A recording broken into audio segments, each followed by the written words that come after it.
is KIC Radio.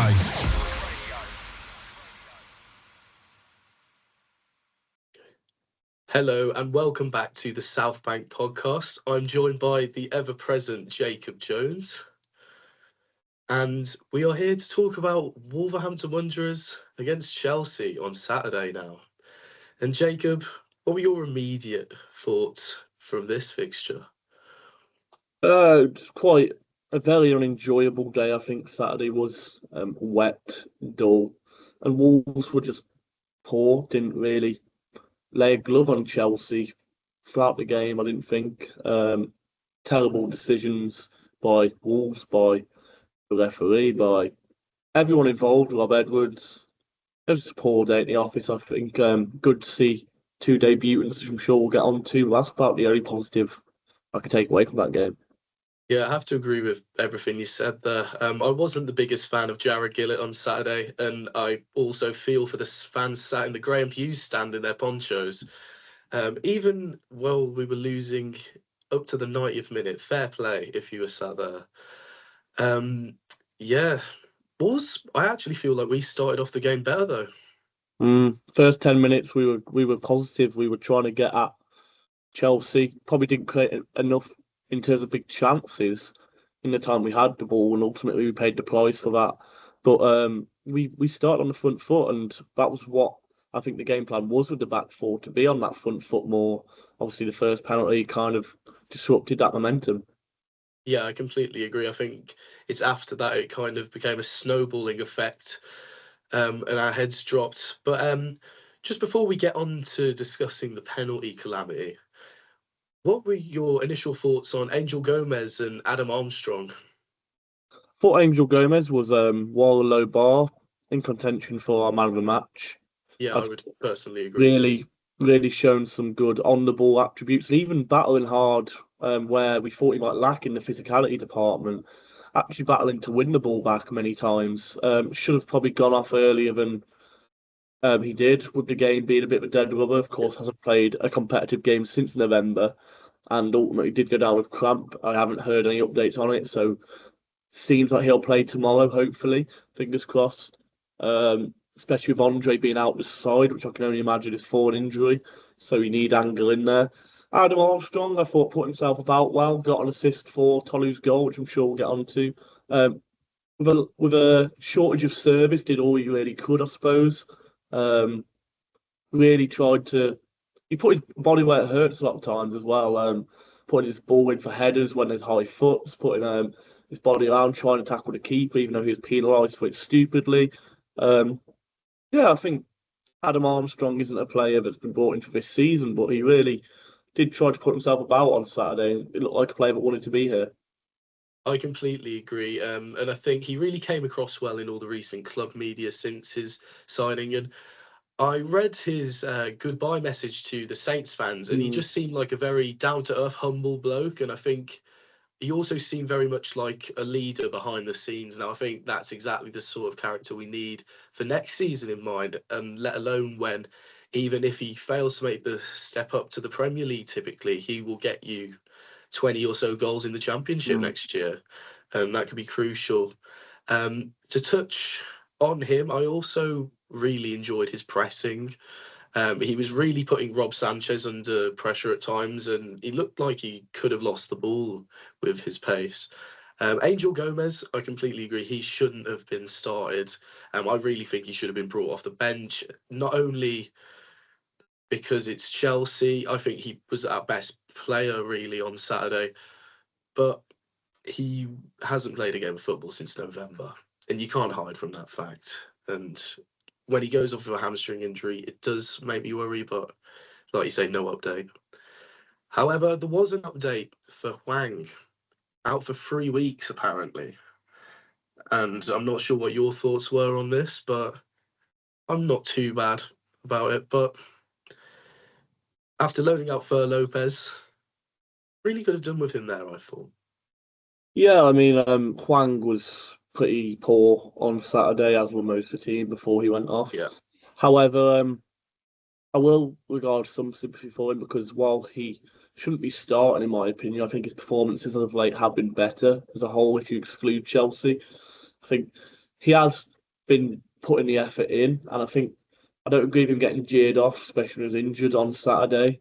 I don't agree with jeering a player off at any times, but I can understand it more when he was putting in these bad performances. But I think Hwang, we know he's not good enough to play starting every week, and he shouldn't be starting every week, particularly when you've got players like Rodrigo Gomez in the selection. But he is one of the players that for me always looks like he doesn't give up, always looks like he is trying, and I can't bash his work ethic. It's just his quality.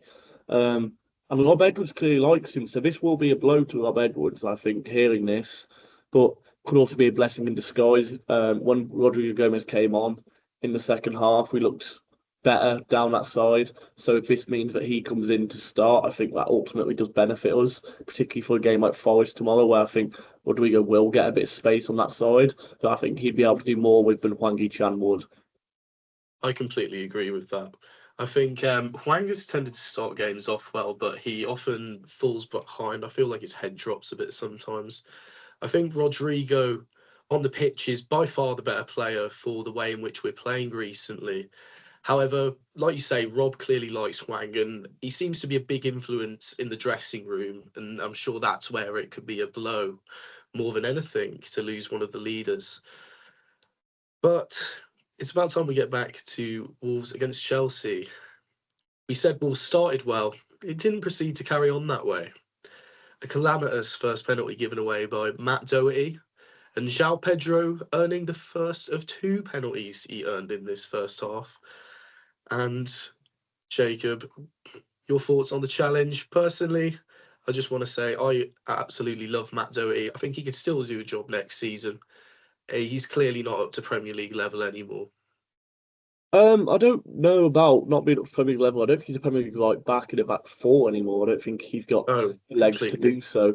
I think in a back three he's looked solid at times this season. But I think we must remember with Doc, and I said to my dad, while he should be experienced enough to not put the challenge in because João Pedro is going nowhere towards the goal, he should just see him out. I think a lot of it's a lack of max sharpness. You got to remember Matt Doherty hasn't been playing under Rob Edwards really that much at all. And he's come into a back four, a new system when he hasn't got the legs. And I think a fit Matt Doherty, who is perhaps a bit more settled and had a bit more of a run of games, probably just sees João Pedro out. But it's a silly challenge to commit. At the time, it looked soft from where I was, but obviously where I'm sat, I can't see the challenge directly. But when you see it back, it's clear as day as a penalty, as you're going to get. And, I mean, when Cole Palmer steps up to it, you just know it's ending in one way. He's not going to miss, is he? So, yeah, it was always going to be 1-0, but it's the way we responded to that that had me more disappointed in the actual penalty. I thought we started to fall apart a bit, and it ultimately cost us the game. I completely agree. Our heads sort of dropped and resigned ourselves to the loss due to the calibre of team Chelsea are, which I understand on one hand, but we need to fight for all our points. But I think it's clear where we're headed now anyway, so I can't hold this too much against the squad at this point, personally. Yeah, Cole Palmer, he's never going to miss. St. Jose saw the wrong way for both penalties as well, may I add. Even when Sarr changed direction, he's called Cole Palmer for a reason. Anyway. Yeah. But I think what was frustrating for me is the fact we didn't learn from this. The referee was awful. Don't get me wrong. Both penalties are penalties, but the second one, which I'm sure we'll get onto, is the one that is a lot more frustrating for me. I completely agree. Now, to get on to Chelsea's second goal, Yerson Mosquera once again showing his poor discipline and giving away another penalty to João Pedro. Now, this one for me was a lot more frustrating. I thought it was a dive of sorts by João Pedro. I don't think he really is going to fail to the pressure of the push from Mosquera there. But I think it's also a very silly one to give away, and he's always going to earn the penalty there. Now, I can't hate on him for winning the penalty. I think João Pedro is very good at earning fouls, may I add. I think he was diving a lot all game and getting some of these fouls. While Jared Gillett wasn't impressing me with some of the ones he was giving, I feel like he had to give this penalty here, don't you, Jacob? Yes and no. I think it's a clear... Mosquera is stupid to do it. The referee's been giving stuff against you all game. And I don't think it's a dive from João. I think the push is enough to take him down. It's a massive two arms in the back. It's clear as day as a foul. The only frustration for me is watching it back on Match of the Day. The initial touch is actually outside the box. The Mm. foul committed is actually outside of the box. So should it have been a penalty? I don't know. I think they ought to at least check it. However, the argument being, if it is outside the box, it's then a red card to Mosquera because he is the last man who's brought him down. So is it better that the penalty was given? I don't know. But to me, it is outside the box and perhaps shouldn't be a penalty. But that's not to take away from how silly that was from Mosquera. If Oswald Edwards had been hooking him off at half time after this, I think that's disgraceful. You've completely ruined. And I love Yerson Mosquera, but what is he thinking? And I think he's played him for the rest of the game. I think he was poor for the remainder of the game, Yerson Mosquera, on Saturday. I completely agree. It definitely took the game away from us early and stopped any chance of getting back when I thought we started quite well, like we mentioned. But Yerson Mosquera, he's someone who always has the tendency for these silly moments. And I feel like at times it's really took games away from us this season. I'm a big fan of him. I think he is a good defender. But do you feel these kind of moments from him always kind of downplay his game as a player? Yeah, definitely. I think my dad said it perfectly. It's hard not to love him because he does just wear his heart on his sleeve. You can tell it means the absolute world to him. But it's almost like I said it with Christian Romero to a few of my flatmates. It's almost he needs to balance the emotion with football smarts at times, and he fails to do that quite a lot. Plays on impulse, which can either work in your favour or a lot of the time will work against you. I mean, you look back to that Newcastle game, and I thought that's one of the best defensive displays we've seen in a while. But that was purely played on adrenaline, played on impulse. I mean, he was trying to run over the pitch like Heung-min Son against Burnley a couple of years ago. Almost did it too. Almost did it twice, yeah. But then you have times like this where I think especially he was less confident without a leader next to him, like Cressy. I think he really struggled in that back four. The last time I remember being in a back four was Arsenal away at the start of last season, him and Totti, and it was calamitous. And it wasn't much better on Saturday. I think he really struggles without that leader next to him, without that. He shouldn't be the last man because he's just too rash as well. He should never be the last line of defence for me. But back to your point, yeah, I do think it clouds a lot of people's judgment of him. I think he does a lot of good in games, but also always has the possibility of overcommitting like he did here and giving away a penalty. Yeah, I completely agree. I think at times his choice of pass can often play him into trouble too. But not to nitpick Yerson Mosquera's game, I can nitpick the whole team's game, as Wolves still had time to concede another before half-time. Yeah, actually a well-worked goal for this one, actually. They work it down there. I think it was Cucurella, cuts it back to Cole Palmer. But I could have told you that they were going to cut it back to Cole Palmer about 10 seconds before it happened. It was so obvious. I don't know how no one picked him up. A player that's already scored twice, lingering on the edge of the box. No one marking him. No, I mean, it's so clear where the ball is going to go. And good finish. It is a very good finish, but he's got the capabilities of doing that. He shouldn't be given the opportunity to do it. And he'll never score an easy hat-trick in his life, Cole Palmer. That's really put him back in people's minds for the World Cup as well. That's massive for Cole. He hasn't had the best of seasons by his exceptionally high standards, but the charity of Wolves keeps on giving. It was reminiscent of an Evan Ilson hat-trick last year. Yeah. He seems to love giving away gift goals to strikers at Molineux. Anyway, I thought come half-time, Wolves definitely needed it for one. And I thought in the second half, we actually improved our game, Jacob. I don't know about you. Although where we improved our game, Chelsea also took their foot off the gas, so to speak, and kind of managed the game. They've got a lot of football yet to be played this year still. So they could kind of afford to just control, let's get a goal back and just whimper out, really. Yeah, well, of course, we got a goal back through Tolu about 8 or 9 minutes into the half. Scrappy goal from a corner. But I was quite disappointed at the fact that I didn't feel like we pushed on enough after getting that goal. Yeah.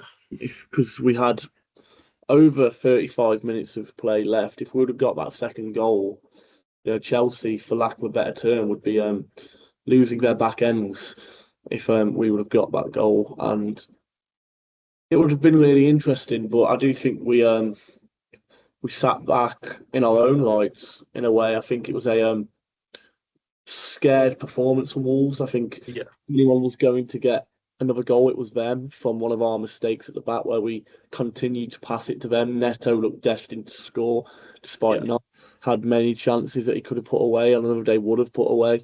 Lots Uh, of booze as well. yeah, which I don't understand. I mean, I have certain Either. players I understand it with, but Pedro Neto for me, I understand he did the whole celebration against us, which was relatively annoying. But at the end of the day, if he's a player that did a lot for us, didn't leave on a bad term, in my opinion. Stan Larson, on the other hand, boo the hell out of him when we play them in a few weeks. Or bound to score at some point. But yeah, Liam Rossinho, he's a clever coach. He'd have known how to see it out against Wolves. Um, he dealt with us going into a new shape pretty easily. The two up front didn't phase him. They changed the way they played. I thought Achapong, when he came on at right back, did really well. Yeah. And yeah, it was pretty standard for Chelsea. A good win for them. They needed a win to get over that pretty pretty mediocre showing against Arsenal in the Carabao Cup. And I mean, what a better team to play than us. We basically gifted it to them. Well, we definitely helped teams get into form. I thought Chelsea was the wrong game for Rob Edwards to try and experiment with this back four in the first place. Personally, I thought we looked much more comfortable when Cressy came on for Hwang in that back and made it a back five. But I did not think the Chelsea game was the game for this experiment. Yeah, I agree. I mean, on one hand, I see the fact of we're down, so let's get a new system integrated. Let's get these new players playing. But another hand of me thinks it was a system change to suit the two new players who would have had 2 or 3 training sessions, and perhaps you'd have had more luck doing it against Forest in the week. I know that's technically a bigger game if we want to stay up, but let's not kid ourselves. We're not going to do that. I read on Twitter earlier that's football's tweeted out, which is this is ridiculous, and I'm not quoting this as a fact. The Opta computer says there's a 100% chance of Wolves going down, which I don't see how that's possible when it's still mathematically possible for us to stay up. I think that computer needs a bit of a restart. Obviously, I think it should be I think it needs a bit of a power 99.999. off if it's going to say Yeah, 100%. I think it's probably more like 99.999 occurring percent than 100%. But yeah, I think you are right. The back four and probably the personnel was wrong. Matt Doherty in a flat back four is never going to work.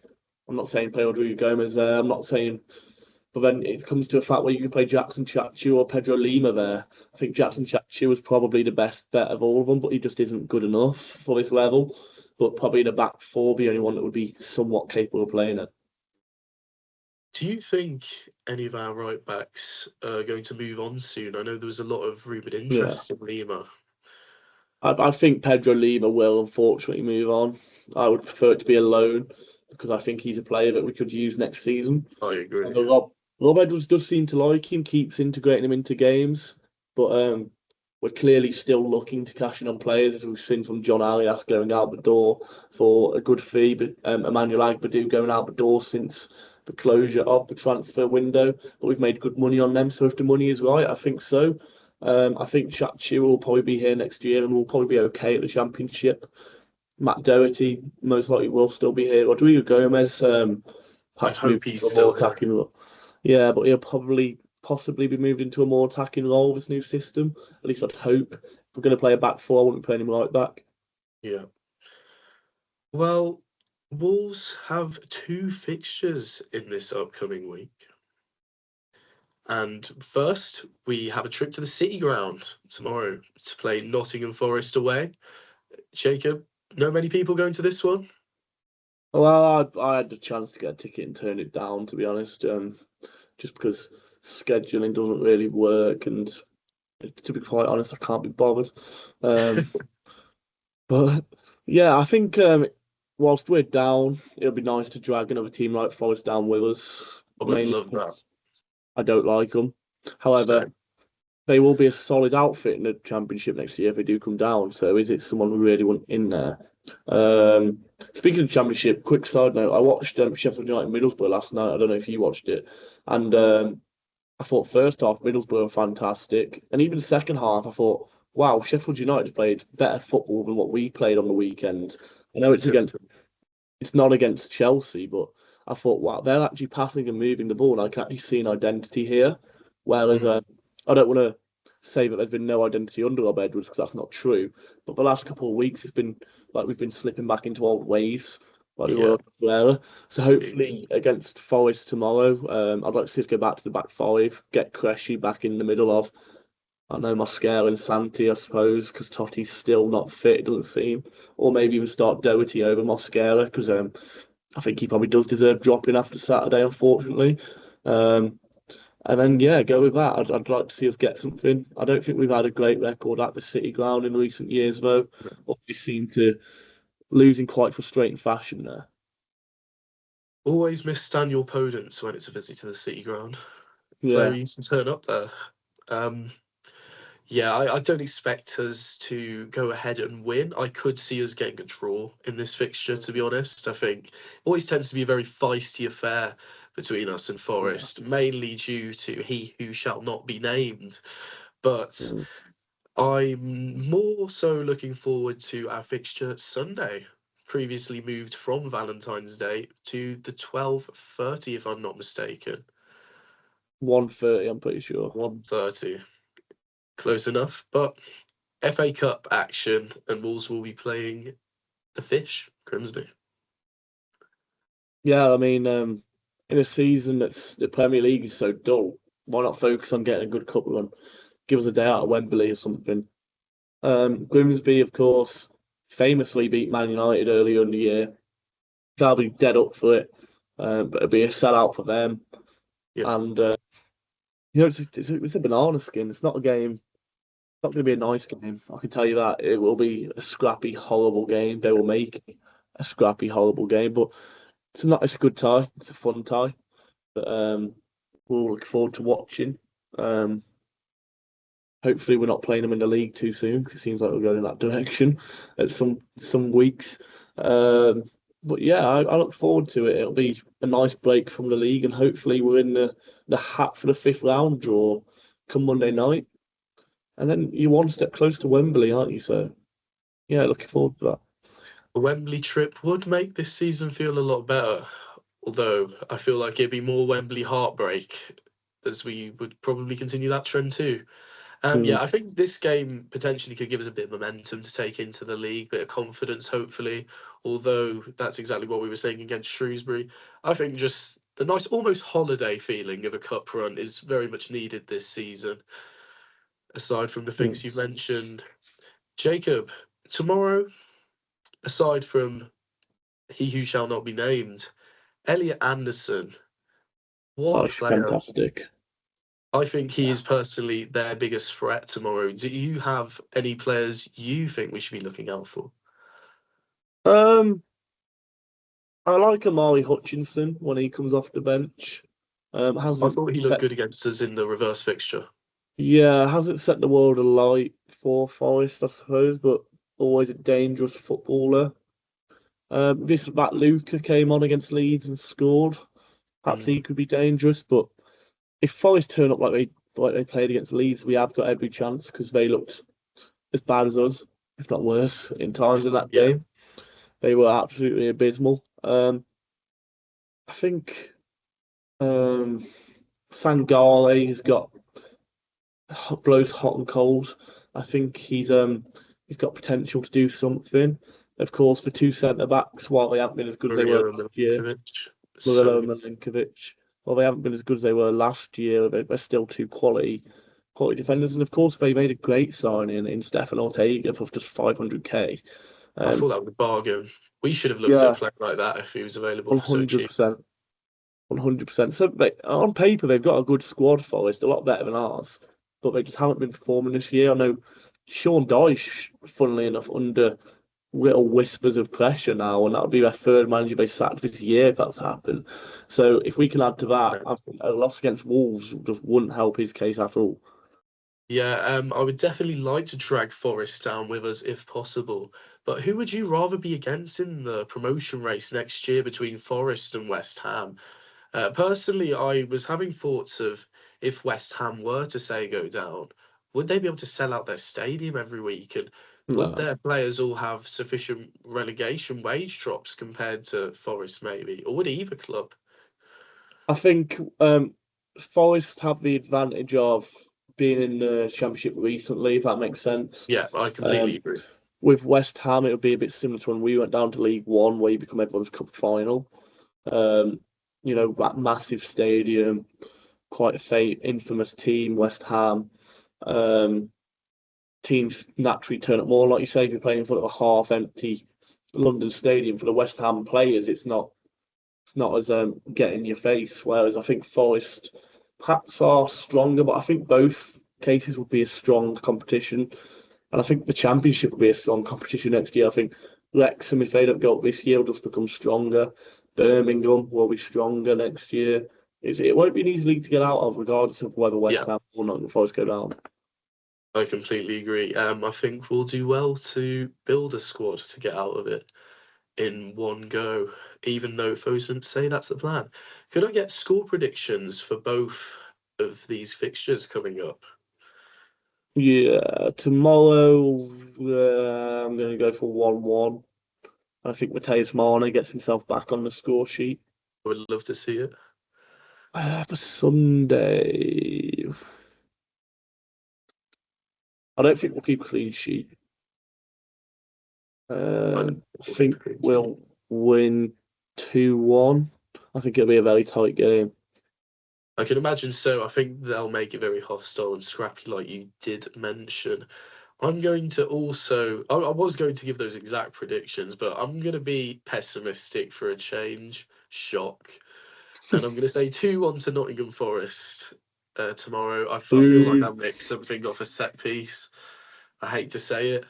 I just have visions of Milenkovic rising high at the back post.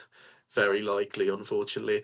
But I'm going to be a bit more positive for Sunday's fixture. I'm going to say 3-1 Wolves. I think we'll just have more quality than them. I also hope so.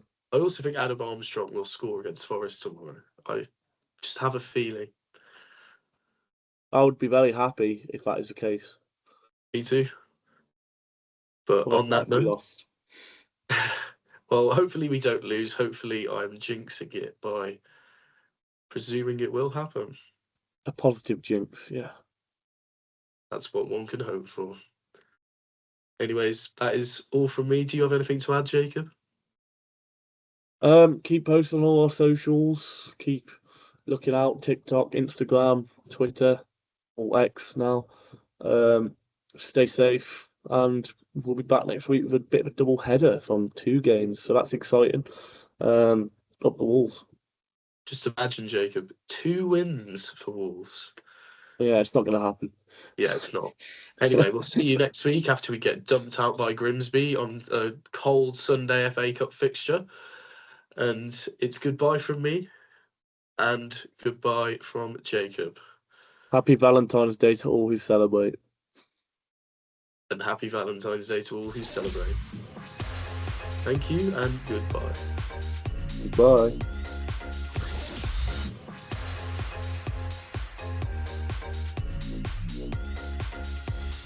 This is KIC Radio.